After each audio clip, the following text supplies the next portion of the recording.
전미애수님, 네, 이제 영혼의 성, 이제 마지막 단계로 가기 전 단계, 제 6궁방, 오늘 마지막으로 6궁방 끝내도록 하겠습니다. 성부와 성자와 성령의 이름으로, 아멘.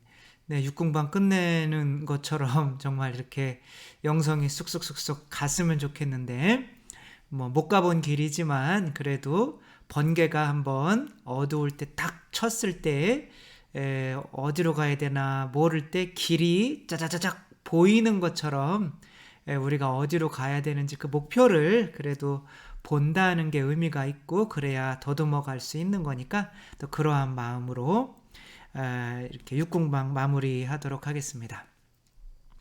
육궁방은 이제 8장에서 11장까지 이제 보는 건데, 제가 이제 정리를 했어요. 이렇게. 결국에는 우리가 기도를 하는 이유가 뭔 거죠? 기도하면 뭐가 좋은 거죠? 기도하면 그래서 아담과 하와가 에덴 동산에 있었던 하느님을 즐기며 또 자신들의 일을 잘하고 있었던 에덴 동산의 그 상태로 가기 위한 여정을 기도라는 방법으로 가는 거죠. 그래서 기도를 통해서 뭐로부터 벗어나는 거예요? 내 자신으로부터, 죄로부터 벗어나서 이제 하느님의 뜻으로 가는 거죠. 근데 이제 그래서 결국에는 하느님의 뜻을 따르기 위한 것이 기도의 목적인 거죠. 내 뜻이 아니라 아버지 뜻대로 하소서라고 할 때 예수님께서 겟세마니 동산에서 뭐 하셨어요? 기도하셨죠. 그렇죠? 그래서 기도라는 궁극적인 목적은 예수 그리스도의 뜻, 하느님의 뜻이 내 안에서 내 뜻이 죽고 하느님의 뜻이 이루어지게 하기 위한 목적인 거죠. 근데 에덴 동산에서 동물들에게 이름을 지어주라는 일을 시켰는데 기도를 안 했더니 뭘 못 느껴요? 하느님의 현존을 못 느끼는 거죠. 그러니까 하느님의 현존을 못 느끼니까 하느님께서 원하지 않는 방향으로 나가게 되는 거죠. 그거를 죄라고 하는 거죠. 하느님께 죄라고 하는 거는 이렇게 하마르티아라고도 하고, 근데 이게 이제 관역이 있잖아요. 근데 관역에 맞추지 않고 딴 데로 가는 거예요. 그 관역이 하느님의 뜻이라면 우리의 모든 것은 그 관역을 지향하고 있어야 되는데 그 관역이 없어요. 그러면 막 쏘는 거죠. 근데 이제 그 관역이 그러니까 하느님의 현존인 거죠. 현재 나와 함께 존재하고 계시다. 제가 지금 하느님께서 나와 함께 존재하고 계신 거를 믿으려고 노력은 하지만 육궁방에서는 그걸 뭐 굳이 믿으려고 노력할 필요 없이 하느님께서 타론이라고 하는 그 기도 방법으로, 그것도 하나의 기도 방법이죠. 그냥 당신께서 함께 계신 것을 우리 심장 깊숙이 박아주는 은총을 주시는 단계인 거죠. 그래서 묵상 기도할 때는 이제 묵상을 통해서 하느님께서 함께 계시구나. 하느님께서 이제 그 존재로도 함께 계시고 진리로도 함께 계시고 성체 성혈로 또 나와 함께 계시구나. 그러니까 머리로 암만 하지만 또 살다가 보면 잊어버리고 또 싸우고 사람 미워하고 죄짓고 이제 그렇게 살죠. 이제 그런데 이제 육궁방에서는 이제 그런 걸 잊어버릴 수 없는 상태로 당신의 현존을 우리에게 깊숙이 박아주시는 게 제 육궁방에서 이루어지는 거죠. 그래서 그 하느님의 현존은 지성의 보임, 상상의 보임, 1번 지성의 보임, 머리로 보이는 거예요. 그 다음에 2번 상상의 보임, 보이는 게 현존인 거죠. 3번은 내가 그분 안에 머물고 있구나 라는 거를 알게 해주시는 거고, 이제 4번은 그런 걸 통해서 어떠한 효과를 의미하는 거죠. 그 효과가 나타날 때 하느님께서 정말 나와 함께 계셔주는구나.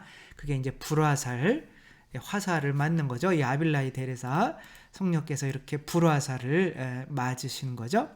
이게 이제 뭐 이분은 책에서는 뭐 꼭 진짜로 맞는 건 아니다라고 이렇게 얘기는 하는데, 이분 심장에는 진짜 이게 화살로 맞은 자국과 탄 자국이 있는 것을 보면 실제 육체적으로도 어떤 무언가가 그 뜨거움이 있는 것 같아요. 이제 하나하나 이제 그때 이 설명 뭐 지성의 보임, 상상의 보임은 약간 했었어요. 근데 이제 진리 안의 머물과 불화살과 희열 이것도 이제 뭐 어느 정도는 하긴 했는데 이제 뭐 이제 정리하는 입장에서 보는 거죠. 지성의 보임이라고 하는 것은 내가 분명히 기도하다 보니까 내 옆에 예수님이 계신 게 느껴져요. 근데 눈에 보이진 않지만 느껴지기 때문에, 근데 이것은 굉장히 오래 지속될 수가 있다고 그래요. 며칠 혹은 일주일. 일주일 동안 하는 예수님께서 계속 옆에 계시는 거예요. 근데 이게 그냥 내가 머리로 그냥 묵상으로 되는 게 아니라 그 존재가 진짜 눈에 보이듯이 느껴지는 거예요. 막 밥을 먹을 때도, 또 사람과 대화할 때도, 또 이런 거를 볼 때도 그분께서 나와 함께 보시고, 이제 뭐 그런 엄청 무섭죠, 그쵸? 계속 쫓아다니는 것처럼 이제 그렇게 이제 뭐 아무튼 그런 식으로 당신이 내 옆에 함께 계신다는 거를 느끼게 해줌으로써, 그러니까 함께 계시면은 딴 짓을 못 하잖아요. 이분이 원하지 않는 짓을 못 하잖아요. 그렇죠? 그러니까 그렇게 당신의 뜻을 따르도록 해주시는 거죠. 그러니까 이제 거기에서는 정말 하느님이, 예수님이 진짜 함께 계신데 내가 뭐 조금 뭐 게을러요. 그러면은 너무 그런 게 부끄럽고 죄송스럽고, 또 이런 나같이 이렇게 불쌍한 사람에게 함께 계셔, 계속 함께 바쁘실 텐데 함께 계셔 주시는 것에 대해서 너무 감사해서 겸손해질 수밖에 없다는 거예요. 그래서 부끄러움과 겸손은 이제 더 심화되게 되는 거죠. 이 단계에서. 그리고 그분께서 함께 계시니까 이것을 성경에서는 함께 걷는다라고 표현을 하죠. 그렇죠? 예수님, 하느님께서 걸으시는 거, 함께 걷는 거예요. 그러니까 아브라함과 함께 걸으시면 아브라함이 어떻게 돼요? 의롭게 되고 거룩하게 되고 모든 죄가 씻겨지는 거죠. 모든 죄가 씻겨진다는 게 뭐예요? 내 뜻대로 아무것도 할 수가 없게 된다는 거죠. 그렇죠? 그래서 왠지 이렇게 또 자매님들이 뭔가 이렇게 젊었을 때, 그렇죠? 사랑하는 사람을 이렇게 전화가 오면 목소리가 180도로 바뀌잖아요. 그렇죠? 난 깜짝 놀랐어요. 그렇게 바뀌는 걸 보고 막 라라라라 그러다 여보세요 뭐 이랬는데, 뭐지? 사람이 저렇게 바뀔 수가 있나? 이런 것처럼 무언가 어떤 존재가 나와 함께 이렇게 있다는 것을 느껴지면 막 이렇게 이런 것들이 싹 없어지게 되는 거죠. 근데 그렇게 지성의 보임으로, 이제 근데 그 지성의 보임이 그냥 우리가 생각해서 그런 게 아니라 타론인 거예요. 여기선 다 타론. 내가 그냥 정신이 그냥 이렇게 영혼이 이렇게 나에게서 빠져나가는 것처럼, 정말 이제 그런 상태인 거죠. 상상의 보임은 오래 지속되진 않고 이제 하느님이 이제 보이는 거예요. 당신의 이렇게 타볼산에서처럼 빛이 그냥 확 그 다이아몬드가를 빛나는 그 빛을 실로 이렇게 표현할 수 있다면 아마 그렇게 빛이 나오는 것처럼 그렇게 하느님의 모습이 그렇다는 거예요. 그리고 눈은 이글이글거리고 요한묵시록에서 보는 것처럼 그러한 모습을 보는 거죠. 그래서 요한도 이제 그런 모습을, 예수님인데 하느님의 그러한 모습을 잠깐 보여주니까 정말 까무러치죠. 얼굴을 막 땅에 대고 3년 동안 잘 다녔으면서 진짜 그 모습을 보면 까무러치는 건데, 이게 이제 보물, 어떤 굉장히 귀부인이 자기한테 평생 동안 모은 보물의 방을 이제 실컷 잠깐 보여줬다고 했잖아요. 그렇게 한번 잠깐 본 건데 그게 평생 기억에 남는 것처럼 이렇게 하느님을 한번 이렇게 딱 본 건데 기억에 남는다는 거죠. 근데 여기에서는 이제 마귀들도 하느님의 모습으로 이렇게 나타날 수가 있으니까 다 이제 일반적으로는 그렇게 하느님이 나타날 때 우리가 당신이 어떻게 나 같은 놈에게 나타나요? 라고 이렇게 손가락질을 하거나 심지어는 침을 뱉으라고까지 이렇게 이야기를 하거든요. 부처가 나타나면 죽여라, 뭐 이런 내용인 거죠. 근데 여기에서는 그러니까 이게 이제 십자가의 성령이랑 이제 조금 다르게 나가는 건데, 근데 저는 이분이 맞는 것 같아요. 이분이 어떤 분에게 이제, 그래서 십자가의 성령이나 이제 어떤 분한테 이제 이걸 고해성사나 이렇게 면담할 때 신부님한테 했더니 침을 뱉어버려요. 그거는 다 마귀예요. 그리고 마귀가 아니라면 그렇게 하느님께서 어떻게 나에게 나타나요? 그러면서 침을 뱉은 자기를 칭찬해 줄 거라고 하는 거죠. 근데 이제 이분은 그렇게 생각하지 않는다는 거예요. 마귀가 예수님의 모습으로 나타나더라도 거기에서 좋은 거는 취하고 그냥 냅두면 되는 거예요. 그 영향은 저절로 나에게 있는 거라 그냥 내가 뭐 교만해지지만 않으면 된다는 거죠. 이렇게 이야기를 한 겁니다. 지금 다루고 있는 보임이란 이게 아니죠, 그렇죠? 악마는 이제 어떤 분이 이렇게 말씀을 하셨다는 거예요. 악마는 훌륭한 화가다. 그러니까 자기가 하느님의 모습으로도 나타날 수 있다는 거죠. 혹시 그놈이 주님의 모습을 생생하게 펼쳐 보인다고 해도 나는 슬퍼하기는커녕 도리어 그걸 가지고 신심을 더욱 북돋을 것이다. 그리고 악마 자신의 악함을 역이용하여 그놈을 때려 눕히리라. 화가가 몹시 나쁘다 할지라도 그가 그린 것이 우리의 전 행복이신 그분의 하느님의 모습이라면 화가가 나쁘다는 이유로 그림마저 받아들이지 않는 것은 말이 안 된다 라고 이렇게 이야기를 하는 거예요. 나쁜 화가가 예수님을 그렸다고 하더라도 이 카라바지오가 약간 그러한 분이거든요. 카라바지오 그림이 엄청나게 정말 막 구체적이에요. 근데 막 성모님을 그릴 때 창녀들 갖다 놓고 그리고 막 사람 막 찌르는 거 있잖아요. 그런 거 뱀 같은 것도 마찬가지고 너무 그림을 잘 그리는데 여자에 대한 욕심도 많고 막 죄도 짓고 나중에는 쫓겨다니게 되거든요. 그래서 도망가서 살다가 막 그렇게 되는데 근데 그런 사람이 카라바지오라고 한 사람이 그림일지라도 다 성화예요. 그때는 이제 뭐 종교의 화가나 이런 예술가들이 종교 음악이나 미술을 하면서 거기서 이제 가톨릭이 이제 돈이 많았기 때문에 그때는 이게 뭐 잘 살았다는 게 아니죠.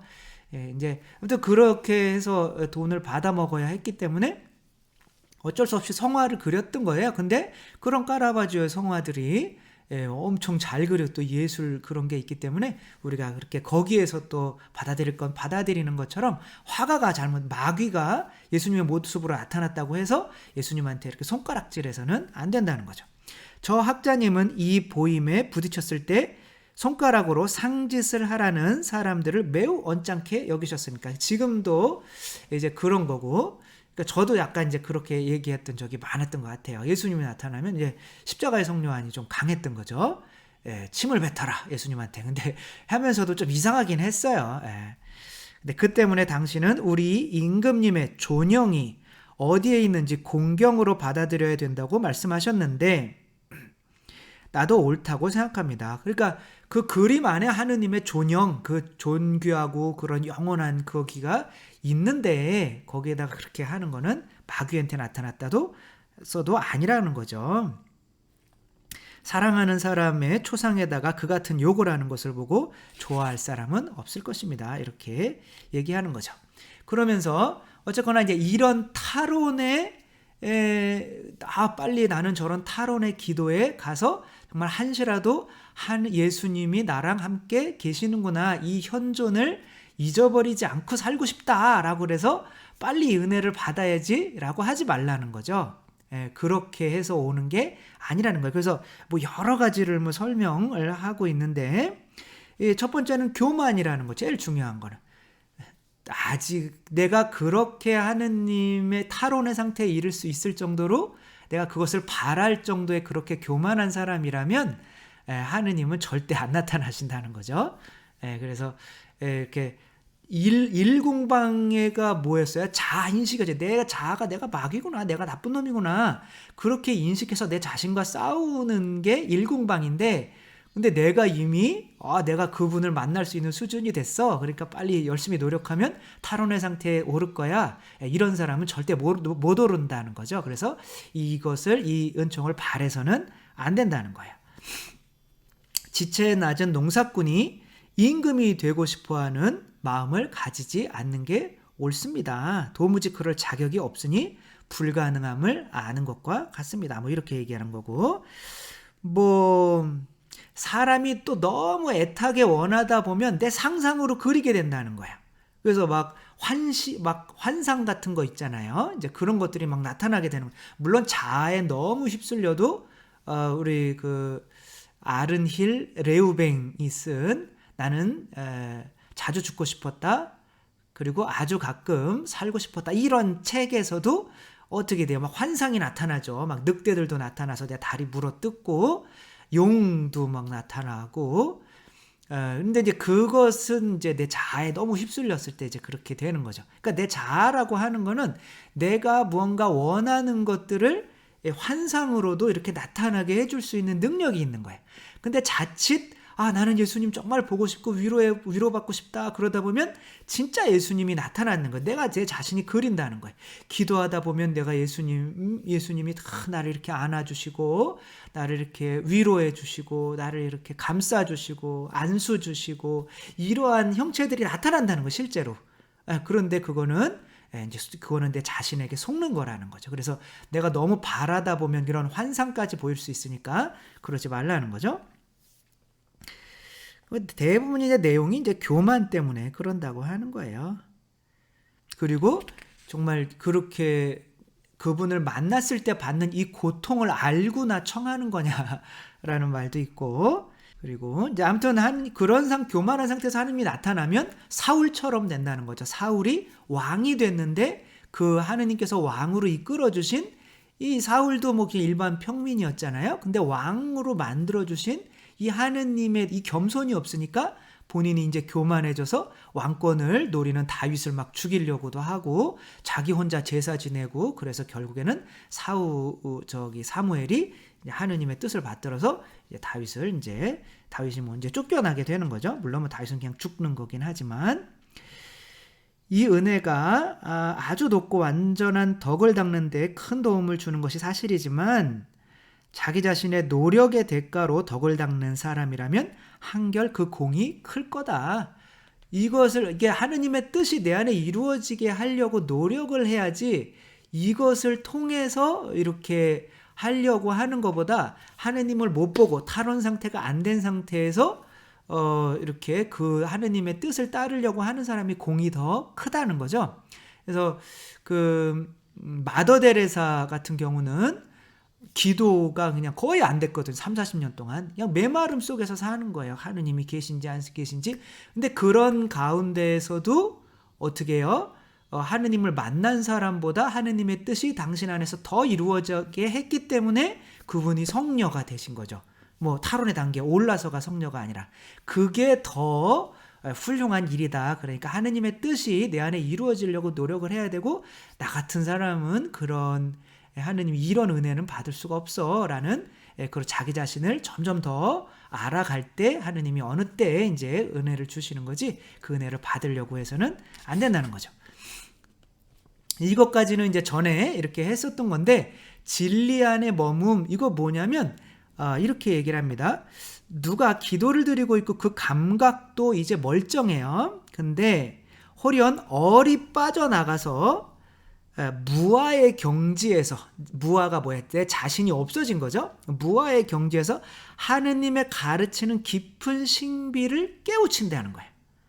근데 여기에서 그리스도의 거룩한 인성을 보는 것도 아니고 상상의 보임도 아니고, 근데 보이는 게 아무것도 없는데 이야말로 대단한 지성의 보임으로써 여기에서는 존재하는 모든 것이 어떻게 하느님 안에서 보이고 어떻게 하느님은 그 모든 것을 당신 안에 지니고 계신가를 환히 깨닫게 된다는 거예요. 이게 뭔 소리예요 도대체? 그러니까 보통은 이제 지성의 보임은 예수님이 어디 계신 거예요? 만약에 보인다. 그럼 바로 옆에 계신 거죠. 그렇죠? 그리고 상상의 보임은 어디 계신 거예요? 바로 앞에 하느님이 빛으로 이렇게 보이시는 거죠. 근데 이것은 그러니까 그분이 내 안에 계시고, 내 안에 계시면 사실은 내가 볼 수가 있는 거죠. 근데 내가 그분 안에 계신 거죠. 그러니까 아버지께서 내 안에 계시고, 그러면 예수님은 아버지를 지금 보시고 계신 거예요. 근데 아버지께서 내 안에 계시다라고 하는 건 이제 아버지가 나를 보고 계신 거죠. 그렇죠? 나보다 작아야 볼 거 아니에요. 그렇죠? 안에 있다라고 하는 거는 이 나의 통제 안에 있다는 거잖아요. 그렇죠? 나의 통제 안에 있는 것은 내가 볼 수가 있는 거잖아요. 내 감정이 어떤지, 내 생각이 어떤지, 내 마음이 어떤지 지금 내 안에 있으면 볼 수가 있는 거잖아요. 그러니까 이 지성의 보임이나 상상의 보임 같은 경우는 그분께서 내 성체성혈로 내 안에 들어오시는 거잖아요. 그렇죠? 그러니까 그 성체성혈로 이렇게 보이듯이 예수님이 내 안에 보이고 이렇게 보이는데, 상상으로도 보이는데, 이것은 내가 그분 안에 들어가 버린 거야. 그러니까 그분이 나를 보기 때문에 이때는 어마어마한 부끄러움이 생긴다는 거야. 뭐 위에도 부끄러움과 생기지만 정말 너무 걸레 같고 막 이런 벌레 같고 이런 게 어마어마한 하느님의 정말 크리스탈로 만들어진 궁전 안에서 이 벌레 같은 놈이 죄 짓고 있고 그런 게 보인다는 거예요. 그러니까 그렇게 된다는 거예요. 그러니까 하느님 안에 지금 내가 머물고 있는 것이 보이는 거예요. 근데 그 하느님 안에 집에 들어와다 보니 그 하느님의 진리가 나와 뭐게 되는 거예요? 공유되는 거죠.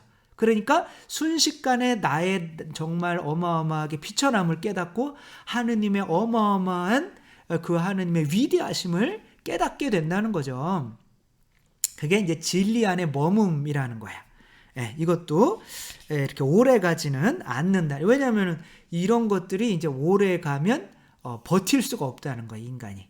그렇게 이제 뭐 7단계나 가면, 그래서 일순간에 지나가고 마는 것이지만 마음속 깊이 새겨지고 더할 수 없는 부끄러움을 느끼게 합니다. 그러니까 이 하느님 이제 안에 있는 그 부끄러움이 이제 그렇게 딱 그 순간만 부끄럽냐? 아닌 거죠. 그 하느님을 한번 본 것이 평생 내 가슴에 이렇게 새겨지는 것처럼 그게 평생 내 기억으로 남으니까 계속 하느님의 안에 있다는 이 느낌 때문에 내가 하느님의 뜻 아니면 아무것도 할 수 없는 존재가 되는 거죠. 이게 육궁방인 거죠. 바로 궁전 안에서, 즉 우리가 짓고 있는 추행, 파렴치 같은 죄는 모두 바로 하느님 안에서 저질러지고 있다는 것을 내가 느끼는 거죠. 자, 아담과 하와가 선악과를 따먹을 때 하느님은 어디 계셨어요? 아담과 하와는 하느님 안에 있는 거죠. 하느님은 다 보고 있었던 거죠. 근데 이게 하느님 안에 진리 안에 있었다는 것을 우리가 그 아담과 하와가 몰랐기 때문에 죄를 짓고 있었던 거지, 그걸 알았다면 부끄러워서 죽을 지경이 되는 거죠. 그래서 하느님이 존재가 느껴지니까, 지성의 보임이 느껴지니까, 하느님이 걷는 소리가 들리니까 그때서야 부끄러워서 이제 숨게 되는 거죠. 그래서 하느님의 현존을 내 안에 느끼는 게 이제 기도인데, 왜냐하면 현존 자체가 하느님의 뜻이니까. 근데 우리는 하느님을 자꾸 잊어버리고 산단 말이야. 그걸 기억하라고 미사를 하는 거죠. 그렇죠? 너희는 나를 기억하여 이 예식을 행하여라. 나를 기억하라는 거는 내 뜻을 매 순간 기억하라는 거죠. 내 뜻이 너희 안에 이제 성체성혈로 들어간다. 이제 그런 뜻인 거죠. 이제 그런 것이고, 이제 제 11장 마지막에는 이제 그렇게 되면 불화살로 맞은 것처럼 너무너무 힘들어서 정말 죽고 싶다는 거예요. 왜 죽고 싶은데 기도를 할까요? 그리하여 영혼은 이러는 가운데 안으로부터 타오르고 그 불화살이 이제 타오르는 거야. 그러니까 이거 불화살은 뭐냐면 열정, 열망. 뭐에 대한 열망일까요? 나같이 이렇게 부끄럽고 이런 벌레 같은 인간을 하느님이 이렇게 품고 계시는, 우리 개구리 한 마리도 품고 있기 어렵잖아요. 그렇죠?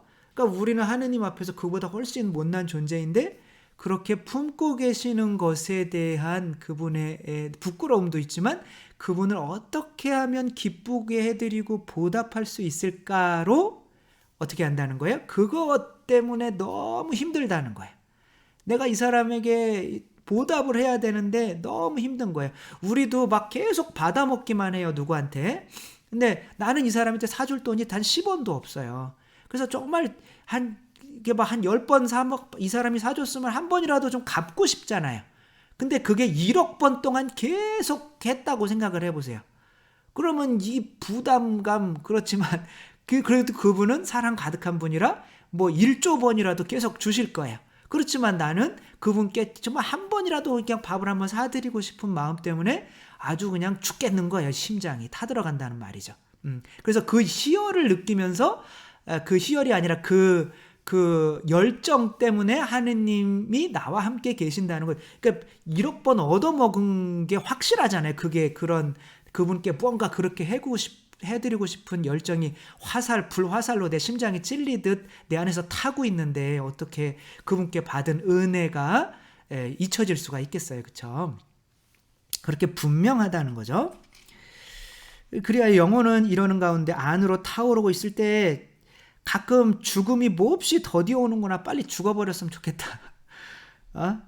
하는 생각에 스쳐가고 그런 소리가 들리는데 이것은 마치 불화살처럼 어디서 오는지 모를 충격인데 진짜 화살이라는 건 아니지만 무엇이 되었든 우리 안에서 본성에서 솟아나오는 것은 아닙니다. 정말 충격이라고 해도 맞을 정도로 깊은 상처를 내 안에 남기는데 정말 그것은 영혼의 심부, 영혼의 가장 깊은 곳, 그 속을 아프게 합니다. 그 속에서 번쩍이는 빗살은 세상에 있는 우리 본성 안에 있는 모든 것을 가루로 만들어버리고 이것이 계속동하는 동안 우리는 존재한다는 의식마저 잃게 만듭니다.